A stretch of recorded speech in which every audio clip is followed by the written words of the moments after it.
Muito bom dia, meus amados irmãos, que a graça e a paz do nosso Senhor esteja com todos. Vamos para mais uma meditação na palavra do nosso Deus.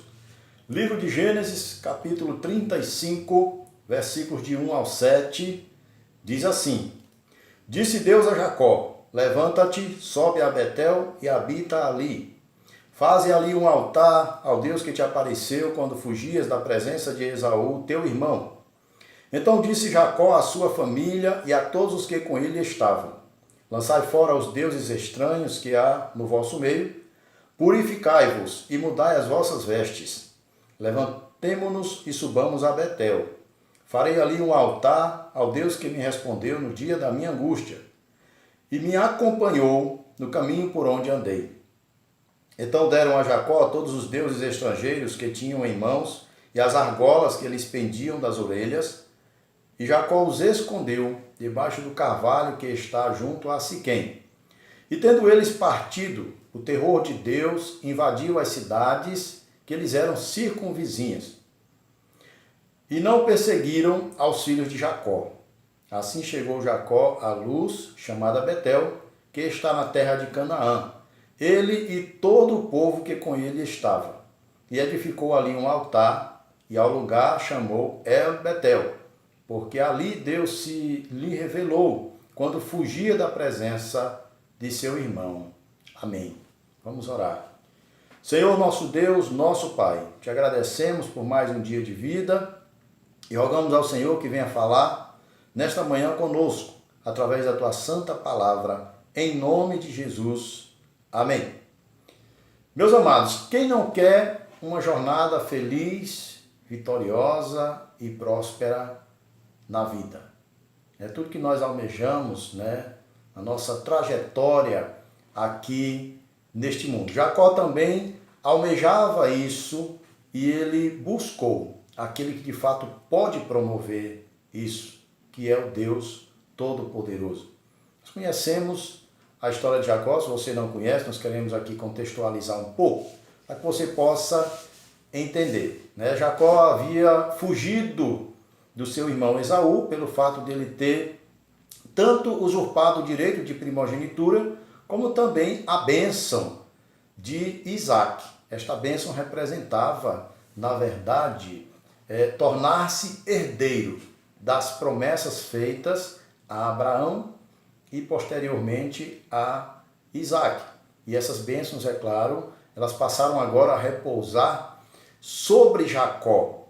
E Esaú passa a odiá-lo, deseja matá-lo, e Jacó tem que se retirar, tem que fugir, e ele volta às origens, na verdade, das famílias do seu pai, ou melhor dizendo, da sua mãe, né? Ele volta à casa do seu tio Labão, ali conhece e casa com as suas esposas, né? Tanto Lia como Raquel, e agora Jacó, ele está voltando dessa trajetória numa esperança, numa expectativa de se reconciliar com seu irmão Esaú e de, claro, retornar à casa do pai, à terra das suas peregrinações. E isso, na verdade, fazia parte dos planos de Deus, porque aquela terra em que eles haviam peregrinado era, na verdade, a terra de Canaã, a terra da promessa, onde hoje é Israel, né? E nós sabemos que Israel é exatamente originário do próprio Jacó, que na ocasião também, aqui bem próxima a esse episódio que nós lemos, ele luta com um anjo e o anjo muda o seu nome. Diz: você deixará de ser Jacó e de hoje em diante você se torna Israel, que significa príncipe com Deus. E aí nós encontramos aqui nesse texto sagrado, meus amados irmãos, primeiramente a necessidade de Jacó cumprir o seu voto. O versículo de número 1 diz assim: Disse Deus a Jacó: Levanta-te, sobe a Betel e habita ali. Faze ali um altar ao Deus que te apareceu quando fugias da presença de Esaú, teu irmão. Na verdade, esta ordem de Deus aqui para Jacó é exatamente refrescando a sua memória, que ele estava em débito com Deus em relação a um voto que ele havia feito no início da sua jornada, quando ele fugia da presença de Esaú. Jacó, ele chega em um determinado lugar e ele deita ao relento, toma uma pedra daquele local, faz daquela pedra um travesseiro e ele dorme. E ele tem um sonho em que ele vê uma escada e os anjos de Deus subindo e descendo, e ao acordar, Jacó diz: este não é outro lugar senão a casa de Deus, e colocou aquele nome de Betel, que significa exatamente casa de Deus. E ele fez um voto. Nós voltamos aqui ao capítulo 28, versículos de 20 ao 22, diz assim, olha: fez também Jacó um voto dizendo: se Deus for comigo e me guardar nesta jornada que empreendo, e me der pão para comer e roupa para que me vista, de maneira que eu volte em paz para a casa de meu pai, então o Senhor será o meu Deus, e a pedra que erigi por coluna será a casa de Deus, e de tudo quanto me concederes, certamente eu te darei o dízimo. Este foi o voto de Jacó, né, há muito tempo atrás, quando ele estava fugindo, no início da sua jornada, quando fugia da presença de Esaú. E há uma importância muito grande, amados irmãos, em nós cumprirmos os votos que nós fazemos ao nosso Deus. A Bíblia diz que é melhor não votarmos do que votarmos e não cumprirmos, né? E quantos votos nós temos feito também, nós fizemos diante de Deus. Nós fazemos votos na ocasião do batismo, da profissão de fé, nós fazemos votos na ocasião do casamento, nós fazemos voto àqueles que se tornam oficiais da igreja, se tornam ministros do evangelho, nós fazemos votos também nessas ocasiões de ordenação, e muitas vezes é necessário também que a nossa memória seja refrescada, é necessário que nós venhamos a lembrar dos nossos votos, sabendo da importância espiritual que isso tem. Nesta ocasião aqui, Jacó já havia, claro, travado muitas batalhas, muitas lutas, muitas pelejas, muito trabalho, e ele estava retornando aqui. E por último, ele estava aqui, na verdade, saindo de uma encrenca muito grande. Ele tinha uma única filha chamada Diná, e ele chegou já nas terras de Canaã, né, na terra de Siquém, que era o maioral ali daquela terra, cujo pai era Hamor. E este jovem apaixonou-se por Diná, filha de Jacó, e este jovem a possuiu à força. Depois eles vieram até para negociarem e tentar fazer aquele casamento. E os filhos de Jacó, estrategicamente, eles disseram: olha, vocês terão que se circuncidarem como nós. E aí eles aceitaram a condição de se circuncidarem. No terceiro dia da circuncisão, no dia em que eles estavam, segundo a Bíblia mesmo, na maior dor da inflamação, né, daquela microcirurgia, aqueles homens, Simeão, Levi, eles invadem a cidade de Siquém e eles passam todos os homens ali a fio de espada, destroem totalmente a cidade. Então Jacó entra em desespero, porque certamente ele estava sendo agora odiado pelas cidades circunvizinhas, aqueles pacatos pastores de ovelhas, né, de gado, eram agora vistos como bárbaros guerreiros. E isso, é claro, trouxe temor a Jacó. Mas aí Deus diz para ele: olha, não temas, faz aquilo que é necessário ser feito, cumpre os teus votos, mantém a tua posição de um servo de Deus, e Deus assim, ele garante a nossa preservação, a nossa proteção. E é isso que nós encontramos aqui, né? Versículo de número 2. Primeiro, Deus exorta e relembra que ele deve cumprir os seus votos, né? E esta mensagem ela é importante e eu quero chamar a atenção também para nós. Já falei, né, que nós também fazemos votos. Talvez você que esteja neste momento me ouvindo, me assistindo, quem sabe você tenha quebrado os seus votos, quem sabe você tenha se esquecido dos votos feitos a Deus e você está, neste caso aí, desonrando as promessas que você fez diante do altar do Senhor. É importante, é fundamental que você cumpra os seus votos para com Deus, né? E depois nós vemos aqui a necessidade, e Jacó também, ele sentiu essa necessidade e ele chamou toda a sua casa, todo o povo que já estava ali. Jacó já estava retornando, ele partiu sozinho, como ele mesmo testifica, e estava voltando agora já com o povo, já estava voltando agora com família, com filhos, podemos dizer, já estava voltando com uma nação, né? Versículo 2: Então disse Jacó à sua família e a todos os que com ele estavam: Lançai fora todos os deuses estranhos que há no vosso meio, purificai-vos e mudai as vossas vestes. Levantemo-nos e subamos a Betel, farei ali um altar ao Deus que me respondeu no dia da minha angústia e me acompanhou no caminho por onde andei. Jacó está exortando aqui o seu povo e os chamando a voltarem-se para Deus, né? Subir a Betel significa muito mais do que uma viagem, né? Uma mudança geográfica. Significa um retorno para o Deus que havia aparecido a ele no início daquela jornada, ao Deus dos seus pais, ao Deus de Abraão, ao Deus de Isaac, e agora sim ao Deus de Jacó e, consequentemente, da nação de Israel, né?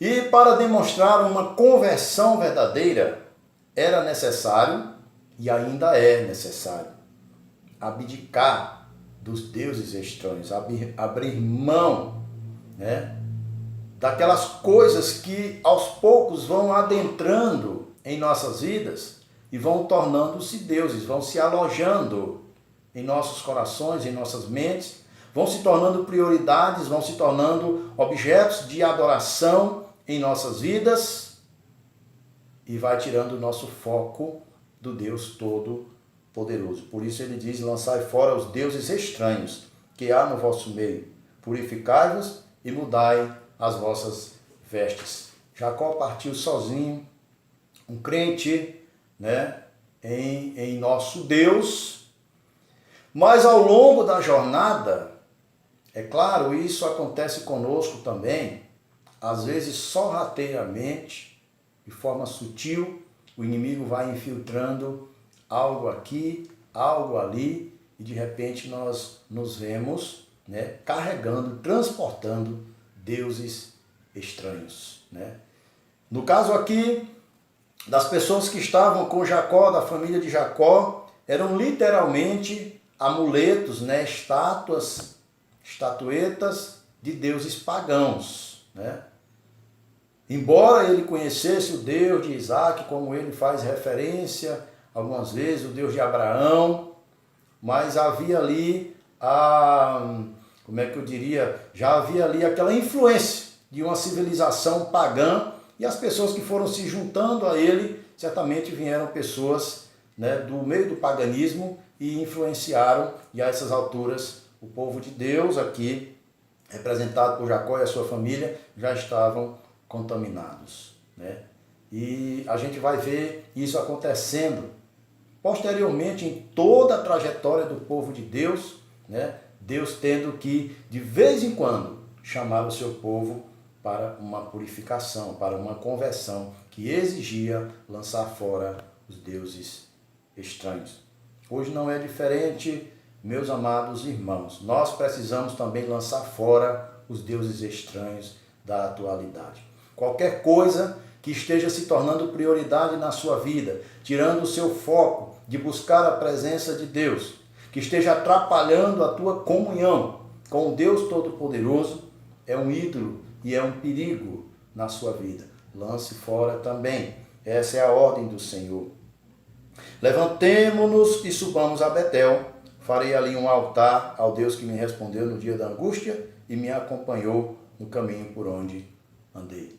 Temos que lançar fora os deuses estranhos e temos que levantar um altar ao Deus Todo-Poderoso, ao Deus de Israel. Voltar a Betel, voltar à casa de Deus, voltar à presença de Deus. Isso significa uma chamada à conversão genuína. Versículo de número 4. Então deram a Jacó todos os deuses estrangeiros que tinham em mãos e as argolas que lhes pendiam das orelhas. E Jacó os escondeu debaixo do carvalho que está junto a Siquém. O que é bom aqui e positivo é que aquelas pessoas atenderam a voz de Jacó e entregaram os falsos deuses, os amuletos, as estatuetas que os levavam a praticar a idolatria, que os levavam a ter uma falsa sensação de serem protegidos por aqueles símbolos pagãos, né? Por superstições. E hoje também, meus amados irmãos, não é difícil encontrar pessoas, e inclusive crentes, que ainda alimentam essas superstições grosseiras, de achar que amuletos, que fitas, que produtos, né, ungidos, outras coisas desse tipo, que existe hoje num mercado gospel, que essas coisas também possam funcionar para dar proteção às pessoas. Devemos tomar cuidado com isso e voltarmos para o nosso Deus, pois este sim é aquele que nos protege, aquele que nos guarda, né? Um detalhe importante que nós vemos aqui também, que eles usavam argolas, brincos, pendentes, pulseiras. E algumas pessoas interpretam também errado essa passagem. E alguns irmãos nossos e acham que o erro aqui, o pecado aqui, era usar alguma joia. Nunca foi. O errado aqui era usar joias que eram, na verdade, amuletos, que na verdade tinham ali os símbolos dos deuses pagãos. Esse aí é onde está o erro. Por isso eles entregaram, eles tiraram, né, os pendentes, as pulseiras e os entregaram a Jacó. E aí, amados, depois desta chamada, né, desta volta do povo de Deus, e eles de fato deram prova disso, porque Jacó despertou para cumprir o seu voto, voltando a Betel. O povo também atentou, despertou e abriram mão dos seus ídolos, dos seus deuses pagãos e se voltaram para Deus. E Deus, por sua vez, ele se manifesta aqui, mais uma vez, zeloso pelo seu povo, preservando o seu povo, dando sustentação ao seu povo, né? Já estava em evidência aqui a doutrina da perseverança dos santos. O Deus que chamou, o Deus que elegeu, é o Deus que levará a bom termo a jornada do seu povo. Dependemos única e exclusivamente do nosso Deus. Essa é a nossa dependência, amados irmãos. Versículo 5 ao versículo 7 diz assim: E tendo eles partido, o terror de Deus invadiu as cidades que lhes eram circunvizinhas e não perseguiram os filhos de Jacó. Assim chegou Jacó à luz, chamada Betel, que está na terra de Canaã, ele e todo o povo que com ele estava. E edificou ali um altar, e ao lugar chamou El Betel, porque ali Deus se lhe revelou quando fugia da presença do seu irmão, né? Como já falei, a perspectiva aqui de Jacó era ser odiado pelas nações circunvizinhas, pelo fato, né, do que também já falei, deles haverem destruído totalmente a cidade de Siquém. E Jacó estava temeroso em relação a isso, mas aí Deus o exorta a agir de forma correta e não temer os seus inimigos. Quando nós, amados irmãos, agimos de forma correta, e qual é a forma correta? é dentro daquilo que ordena a palavra de Deus. Quando nós agimos, quando nós falamos, quando nós pensamos, quando nós nos movemos pautados na palavra de Deus, nós não temos a quem temer. E foi isso o que aconteceu. Ele cumpre os seus votos, ele chama a nação a uma conversão e Deus se manifesta aqui na preservação do seu povo. Deus se manifesta aqui dando possibilidades deles concluírem a sua jornada de forma segura. Deus fez com que o temor, o terror de Israel viesse sobre as outras nações, de forma que ninguém se atreveu a persegui-los, até que eles assim chegassem novamente e passassem a peregrinar novamente na terra prometida. Não foi ainda a posse definitiva, porque nós sabemos que o fechamento dessa história é depois que o povo é aprisionado no Egito, é liberto através de Moisés e Josué, e aí eles vêm e tomam posse definitivamente da terra de Canaã e estabelece ali a nação de Israel que nós conhecemos nos dias de hoje, né? Então, meus queridos, ao chegar ali, sãos e salvos, protegidos, guardados por Deus, reconciliados, desfrutando da comunhão, da presença gloriosa de Deus, eles vão fazer o que agora? Cultuar a Deus. O altar é um lugar de adoração. O altar é a manifestação, né, do culto verdadeiro, genuíno, de louvor ao nosso Deus. Então é exatamente isso que ele fez, né? Edificou um altar ali e chamou novamente de Betel. Reiterou, né, ali as suas promessas, a sua comunhão, a sua fé. Nós precisamos fazer isso também constantemente, meus amados. Nós precisamos constantemente renovar os nossos votos. Nós precisamos constantemente pedir a bênção do Deus de Jacó, para que tenhamos, assim como ele, uma jornada próspera, abençoada e feliz. Uma jornada que venha a glorificar o nome do nosso Deus. E nós assim fazemos quando vivemos pautados na sua santa e gloriosa palavra. Que venhamos ter esse compromisso com Deus de viver segundo a sua vontade. E estarmos sempre, meus amados, voltando aos princípios, estarmos sempre vigiando para não entrarmos em tentação. Mas quando a gente vê que algum Deus estranho está tentando penetrar sorrateiramente, a gente rapidamente abrir mão, lançar fora e voltarmos totalmente para o nosso Deus Todo-Poderoso. É Ele que nos guarda, é Ele que nos abençoa, é Ele que faz a nossa jornada ter um final feliz.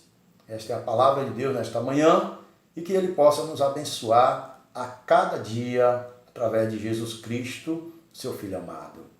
Vamos orar mais uma vez. Pai Santo, te agradecemos por esta palavra e pela tua bondade e misericórdia com a qual o Senhor tem nos assistido, nos guardado e nos levado a bom termo. Muito obrigado por tudo, Senhor. Perdoa os nossos pecados e nos converte a cada dia segundo a tua vontade. Esta é a oração que fazemos, meu Deus, em nome de Jesus. Amém. Mais uma vez, agradeço pela sua atenção e rogo as bênçãos de Deus sobre a sua vida e sobre todo o seu lar. Amém.